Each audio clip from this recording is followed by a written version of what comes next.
Mbak Ciblek, Mbak April Mimin, Mbak Eka, monggo dipandu rakatang selagu napa dua lagu. Monggo. Kinutang kutang tansah disolati.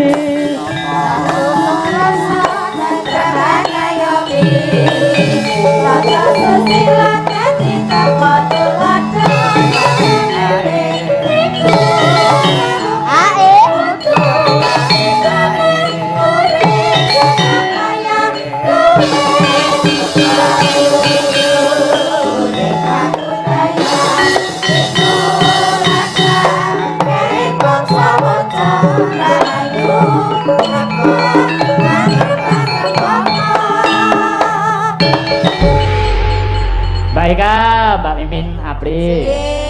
Tasih kathah para pirsawan ingkang lumantar streaming. Oh ya Mbak Ciblek, barang.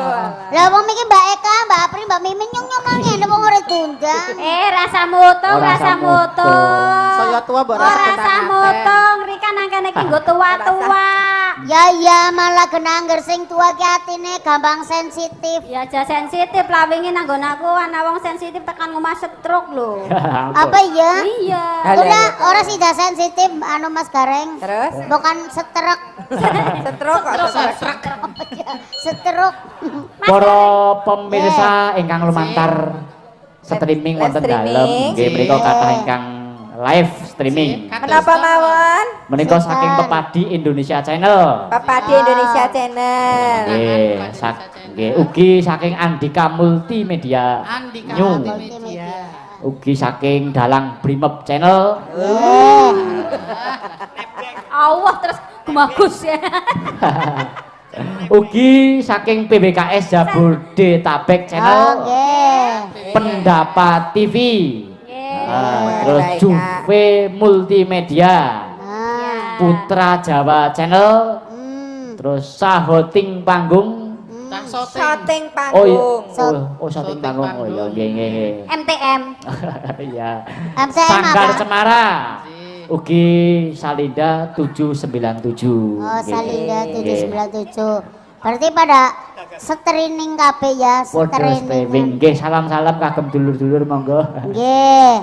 Salam-salam kabeh pokoke kali sing mriksani sing nang dalem.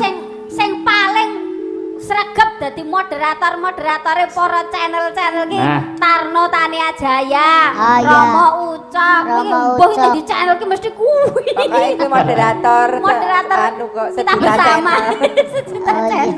Sejul link sifat apa bareng ya? Apa? Langgonmu ra melu Apa? nge-live. Oh, gak. Lah ngopo lho? Kobong.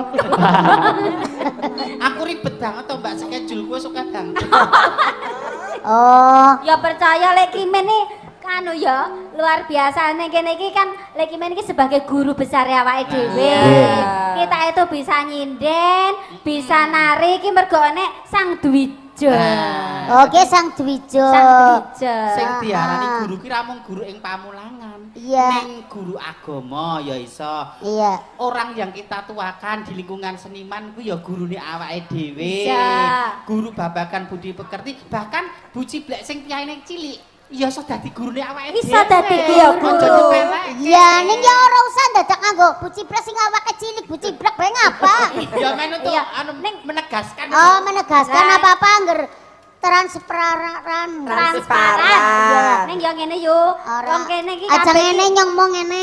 ora kaya kiye lho. Ngono. Iki nyong kan wis ngadeg. Iya.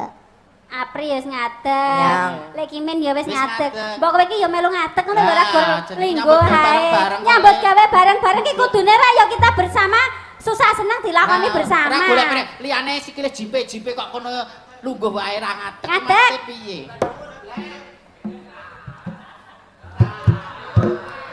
Wis kurang dhuwur. Kurang dhuwur mboten, Pak? Kurang. Kurang ki. Kurang. Munggah maning. Munggah maning ana payun kon modar. Ngadeg debok. Siapa? Kowe. Nyong kon ngaduk kejebok. Lah nang apa sih? Trauma. Kok trauma ning apa? Emang nyong karo Mas kae kembar. Lah ngapa sih? Lah moh Mau nang apa sih? trauma. Lah iya Traumane sing kepiye? Traumane mbiyen nyong tau dirogo nang kae. Dereki wayang golek. Lah iya dirogo nyong anu ujarku kok dagel jarku dadi wayang golek.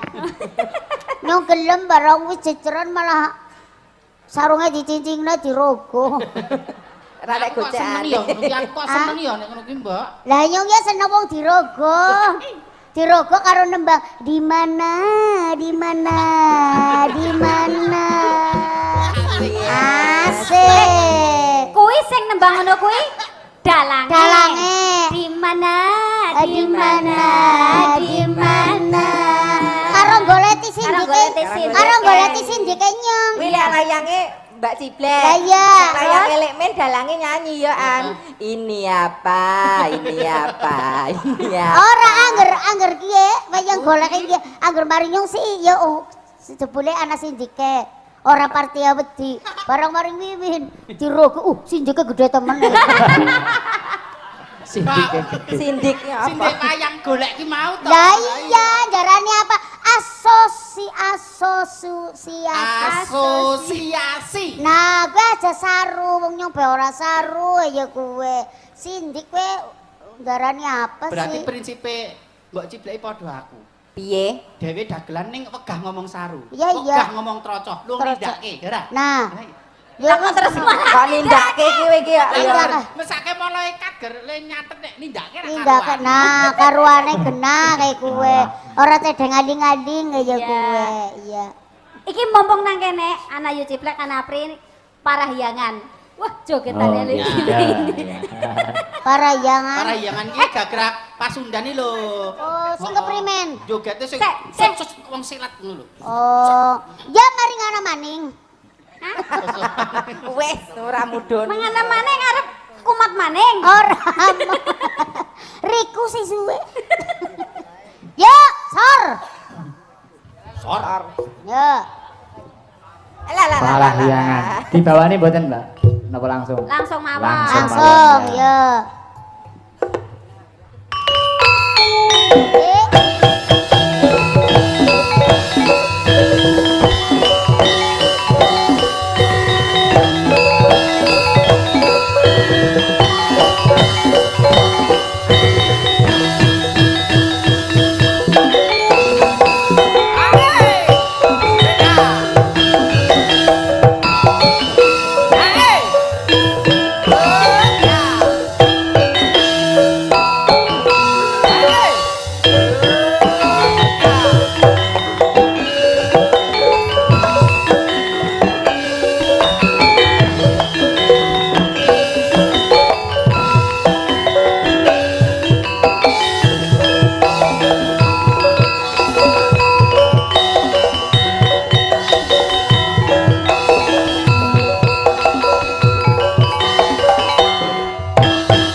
Terima kasih. Wah, tepuk tangan Mbak Sing Loncat. Sing nembang Tante Natali. Nah, sing nembang Tante Natali. Tante Natali. Sing joget Bulik. wong papat, tapi sing loro nginjur. Iya. Kayak Mbak Mimin Malajan. Priwe, iki piye iki? Anu jere ngerja sangu fresker apa kepriwe? Aku butuh napas bantuan karo sing ngiter. Nah, Bi, tangi Bi. Tangi Bi. Tangi Bi. Tangi. Ayo iki butuh napas bantuan. Bantuan deh napas Ayo Bi. bantuan. Bantuanmu Ayo. luwih berharga timbang bondo donya. Ayo, tapi. Soal nyawa seseorang iki lagi. Ayo. Tolong. Ayo. Kowe iki ya ora ngono ora kudu ngono kuwi lho, Le. Setuju ra Bi ngadeg. Ngadeg ya yo. Bantuan aku ya. Iki lho. Aku nek iki bondo donya aku mas diparingi karo Bu Kondang ini iki. Tolong Mas Abimanyu nulungi Kowe anake iki yo. nek ngono kuwi ra njaga perasaane Le nyelentem lho kowe nggih. Ndak ini bal karo kono kok saiki. Aku sebenarnya mana hadap kok. Napas bantuan. Tolong dikasih napas bantuan. Napas bantuan joget sing gumyak iki mau aku menggeh-menggeh. Menggeh-menggeh. Pegang. Jebokno kompresor kana lho. Menggeh-menggeh wae timbangane kowe diyen tampas buatan lho wong disetrum. Kok disetrum. Ya ngger. Iki lho Mbak Ciblek. Ya ngger kirane jenengan ora gelem gawe napas buatan nggo Mimin. Mang biyunge ya kenanya. Alah, biyunge yo ngetek kaya Le.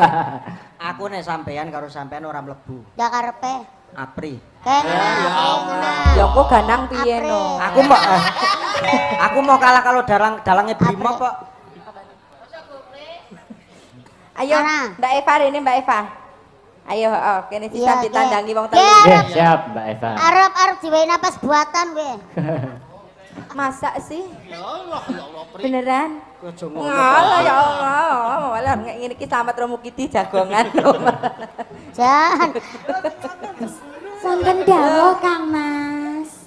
Mbak Eva. Nah, Mbak Eva. Dalam. Iki gandeng sing nyiter wegah karo Lekmin. Heeh. Karena menjaga perasaan teman. Heeh. Sing nyelentrem, kowe njaluk ngapura karo bojomu kono.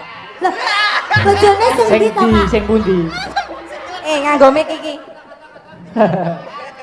Mas. Aa. Nek sing Sampean siji ra- kon ngadeg ya kudune ngadeg no. Ah, iya. Sampean ra ora mung sedina rong dina dadi seniman to. Ning panggung aku digodha dijawil kuwi mung samudana. Samudana. Dadi nek bojomu ki dimek-mek wong kuwi samudana ikhlasno. Ning hariane hak utuh milike panjenengan. Coba to, apa deg-deganku ora tekan sampean apa piye? Buktekke no, buktekke. Kang Mas. Kang Mas. Ayo. Ayo to. Maaf, Mbok biasane kae lho. Nah. Oh, darane aku sing ngomong. Kan para gila. Pak megah tenan. Mimin, kowe dadi wong wadon aja ngisin-ngisin karo Biyu. Lah apa? Lah ngotor banget kayak yo malah kana sing gila.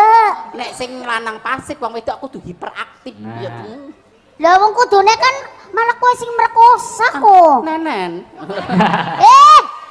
Neneknya aja disebar-sebarna. Lah terus Ya nggo ngemben nggo calon aswamimu. iya. Mesor apa ayu kok Pri nek prawan tuwa iki? Kurang telaten ya. Lah, Orang. iya. Ditelateni. Lho brengosi langsung melintir ora. Kita kaya perkudara ngono kok tak cedhaki kok malah anu ndrodok. Mbak Min, Gamater. lagi Min, berarti kan nek si cowok itu pasif, Pasif. ceweknya kudu aktif. Situlah peran wanita. Oh begitu, Mas, aku pengen. Nek kowe ora aktif nek kowe iki saya talent nek.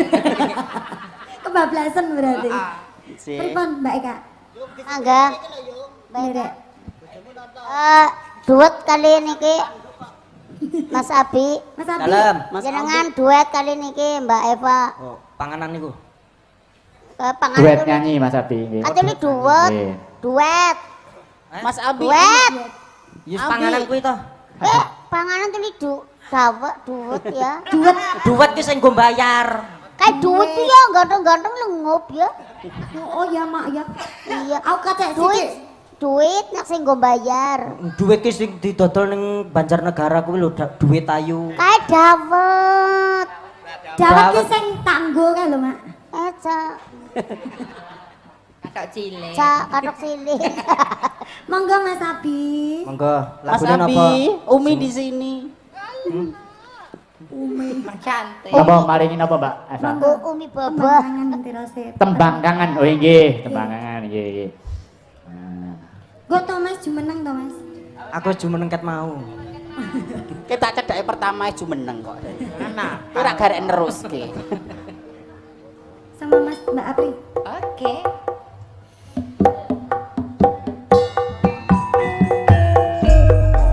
Tarik. Sor. Ae. Yang sesarangan Mas Abi. Tarik tarik. Ayo goyang-goyang. Semarang Boyolali, Mbak. Ora goyang duwite Bali.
wis ngerti satenane aku mung tansah setya ngenteni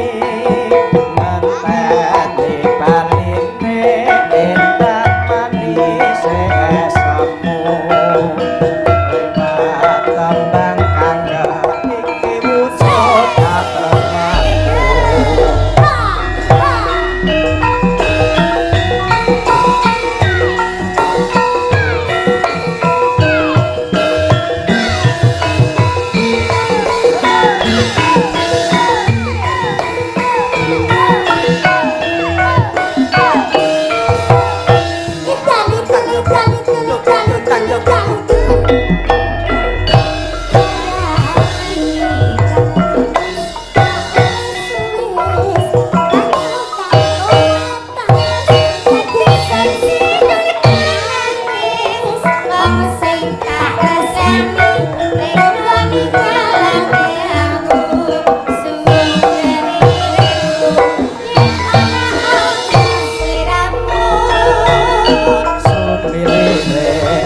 Tansah nutut kalbu rasa kang tak empet gawe lara dadaku liwat tangan bisa dadi tombo pandang uyung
ngenteni kaline endah manis esemu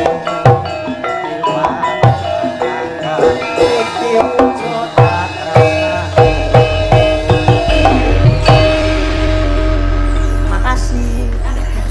Aku Kalau buat ini lah malah primer wong anu iki pada goyang gelem bareng nyong goyang malah lunga. Aku diceluk Mbak Eka lho. Lah jare sapa? Ki loro jarane sing mari goyang sampe nyong biunge. Ya sampean goyang lo. sampean goyang. Malah nyong malah. Ojo marah to orangnya ngambek lho. Makanya muto. Malah. Ora apa-apa. Diceluke pawange sik kae. Pamange di pamange. Nempel kae lho. Iki mau aku mung duduhke dalan tok. Sing ngeksekusi ki simbok karo adik-adikku loro iki kake. Ya. Nyapa? Lah sing beduk yang kena yu. Kok malah Mesok Menyaka. bening-bening sih. Nyong wadon kok. Temenan. Ayo Mas. Ayo Mas. Neng ndi ayo? Yo dalange. Kok adewe kok ora payu. Satu kali lagi. Ora Nggih. payu apa ke Pinten? ciblek karo mimin temenan. Oh, Berapa Mbak. sih? Oh iya ini. Oke. Mbak Lastri, 2 Lastri. Mbak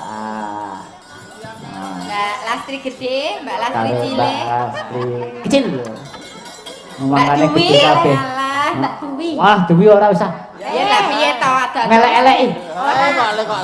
Ora Mbak Dwi monggo. Kok nek kondo ngelek-elek tak go mulih Klaten Oh lho. iya ting ya. Heeh.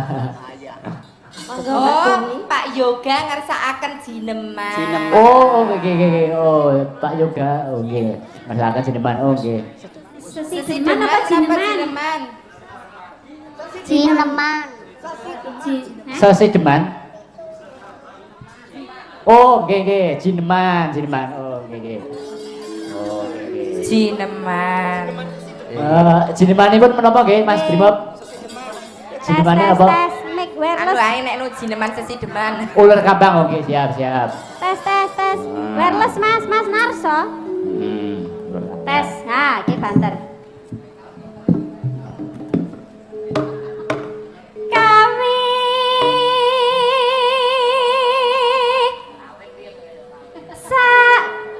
Kawin kupinge ganti nek no traing nata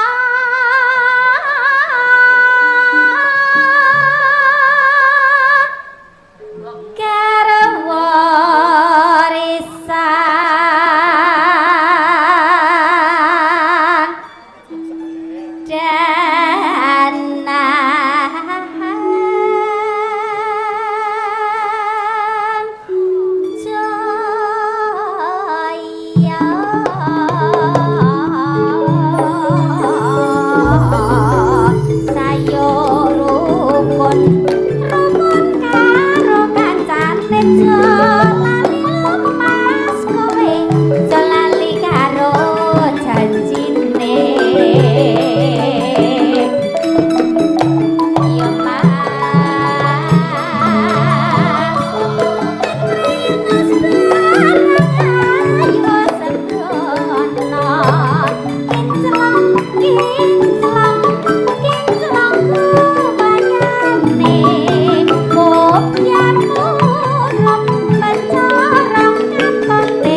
luar biasa. Ular kambang. Nah, ket biyen masih kepinuk. Nggih. Ah, lajeng niki wau Mbak Lastri, dua Lastri nggih. Heeh. Yo karo Mbak Dewi ra apa ya. Waduh-waduh saka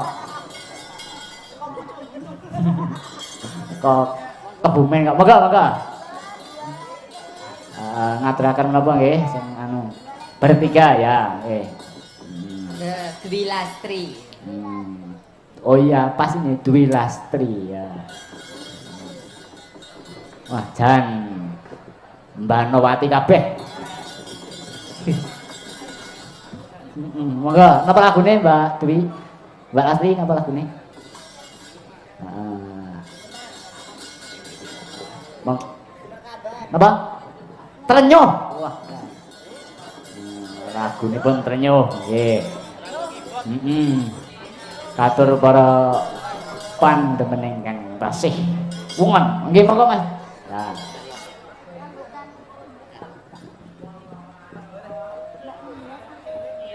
Dados trenyuh.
Nggih, matur nuwun.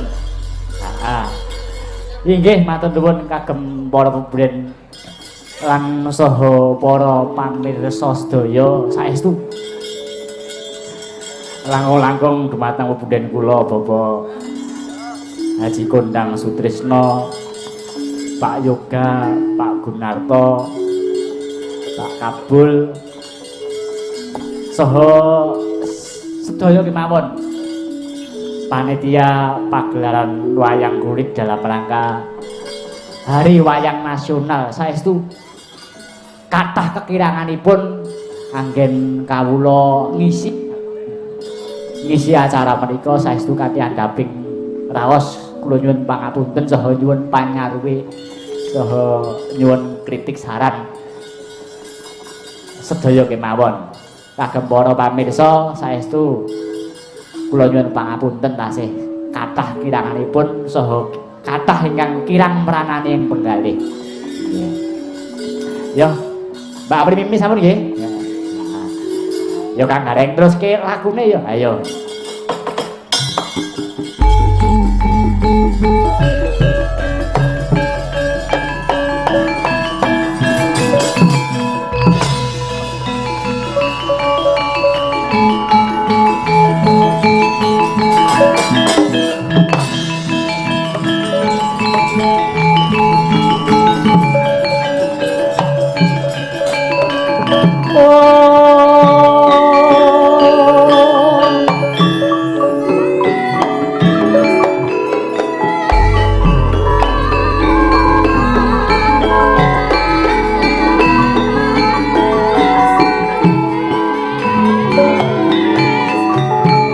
Porosan Arjunes Munira kamanungsan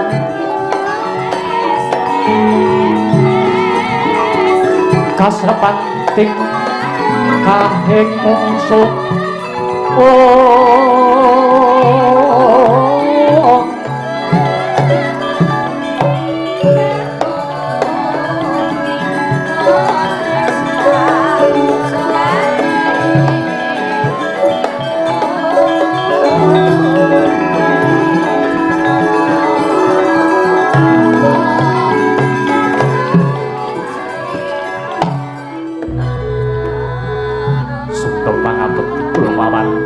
kunjuk sangkap Stelo Paduka Koko Prabu Duryudana. Adikku di adikku Janaka ora nyono ora ngira jebul bisa pinanggih marang Siadya ning tengahing alas iki.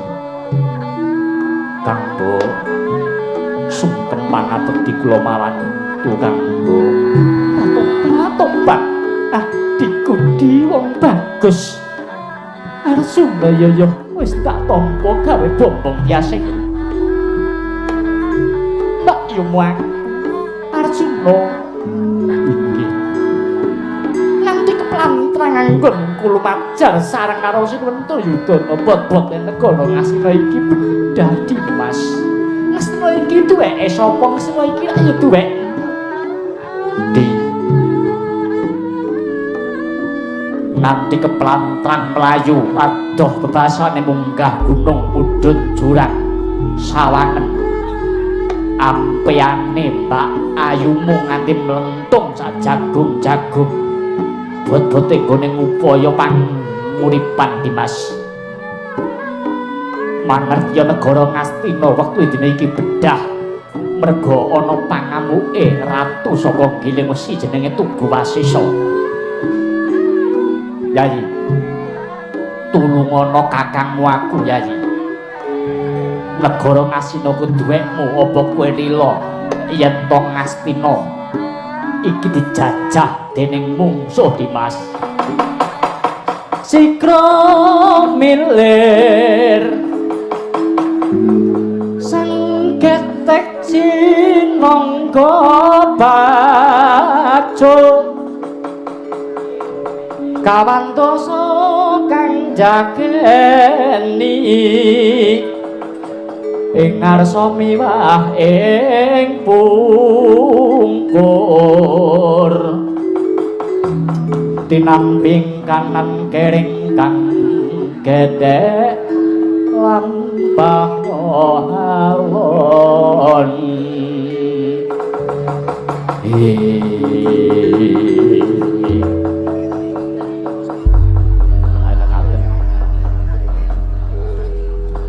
Sedika ngestuaken dawuh Koko Prabu Yayi ayo tak direke balik menyang Sina Tulungaga panandangku panandange Kurawa Dimas